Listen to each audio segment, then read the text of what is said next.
Hello, my friends. Welcome back to my channel. I'm so happy to see you here today. In this video, we are going to learn English with a special technique called shadowing. Now, you might be wondering, what is shadowing? Let me explain. Shadowing is when you listen to someone speaking in English and try to repeat what they say exactly how they say it, it helps you improve your pronunciation, intonation, and even your listening skills. It's like being a shadow, following every move.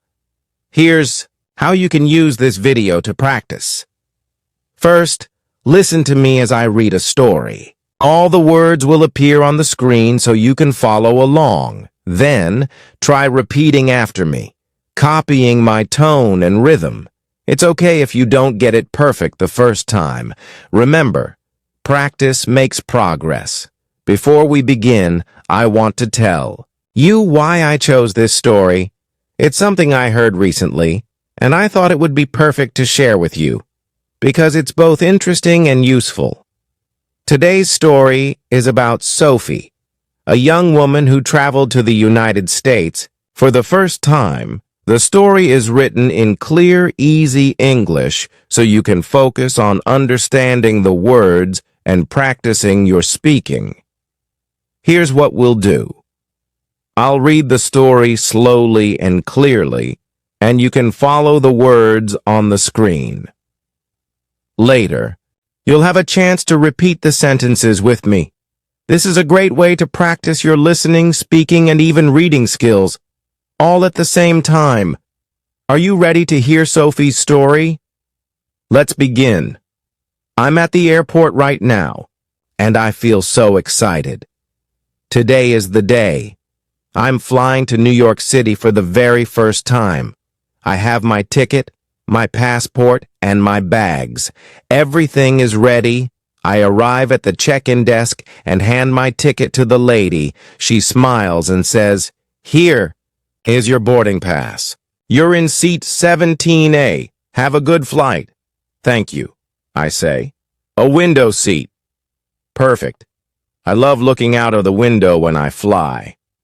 I go through security, and it takes forever. The line is so long, but I finally get through. Now I'm at gate 23, waiting to board my flight. After some time, I hear the announcement. Flight 567 to New York is now boarding. Please line up by group number. My heart races. This is it. I get on the plane and walk down the aisle, looking for my seat. 17A. When I reach my row, I stop. Someone is sitting in my seat. It's a man in a blue jacket looking out the window. I feel nervous, but I say, "Excuse me, sir. This is my seat." He looks at me surprised. "Oh," he says.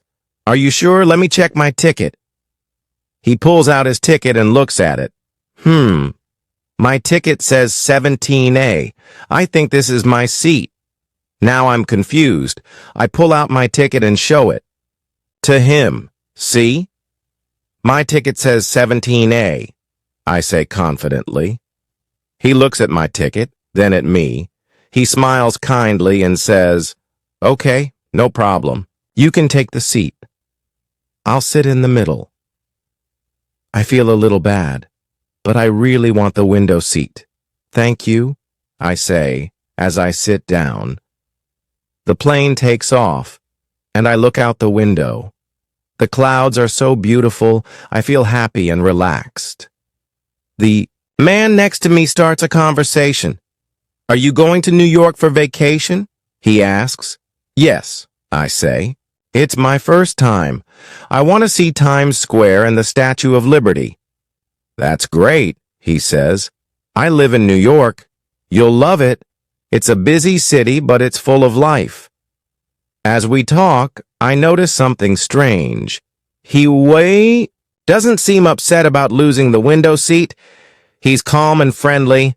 After a while, the flight attendant comes by. She looks at me, then at the man. "Excuse me," she says, "but I think there's been a mistake." I freeze. "What mistake?" I ask. The flight attendant looks at my ticket, then at the seat numbers. You are in the wrong seat, she says.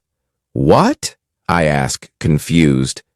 This seat, 17A, belongs to this gentleman. Your seat is actually 17C, the aisle seat. My face turns red. I look at the man and he just smiles. It's okay, he says.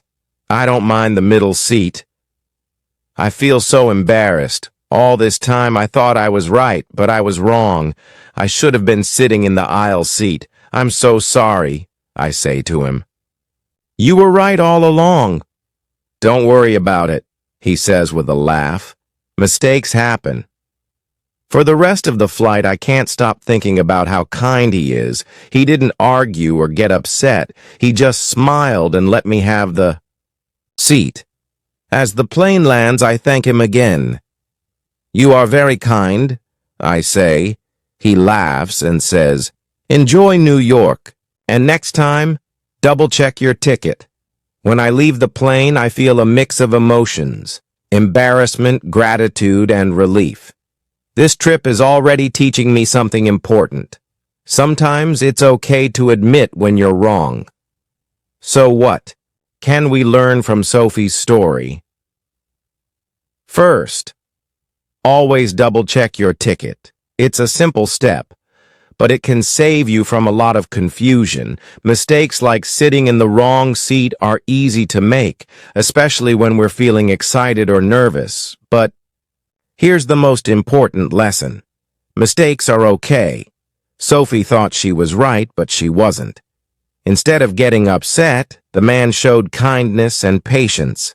This teaches us that being kind to others, even in small situations, can make a big difference. Learning English is just like this journey. Sometimes we make mistakes, and that's okay. Mistakes help us learn and grow. The important thing is to keep trying and stay positive. Every small step you take in learning English is a step closer to reaching your goals. Now, I want you to think about this. What would you have done in Sophie's situation? Would you have switched seats or insisted on staying where you thought you belonged?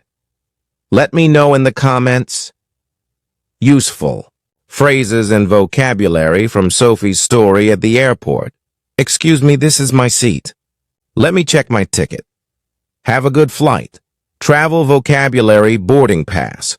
The ticket you need to get on the plane, window seat, middle seat, aisle seat, the 3 seat types on a plane, security check, where staff check. Your bags and ID gate, the area where you wait to board, polite conversation phrases, don't worry about it. Mistakes happen. Enjoy your trip. Practice time. Repeat after me. Excuse me, this is my seat. Let me check my ticket. Don't worry about it. Mistakes happen. Great job. These phrases are very useful when you travel. Try using them the next time you fly, or in other situations where you need to speak politely. Thank you so much for practicing with me today. I hope you enjoyed Sophie's story and learned something new. Remember, you can watch this video as many times as you want to practice your shadowing. Repeating the story will help you improve your pronunciation, rhythm, and confidence in English. If you found this video helpful, please give it a thumbs up and share it with your friends. Don't forget to subscribe. Before we go, I'll leave you with this. Learning English is not just about words and grammar, it's about connecting with people, just like Sophie did on her trip. So keep practicing, stay curious, and enjoy the journey. See you in the next video!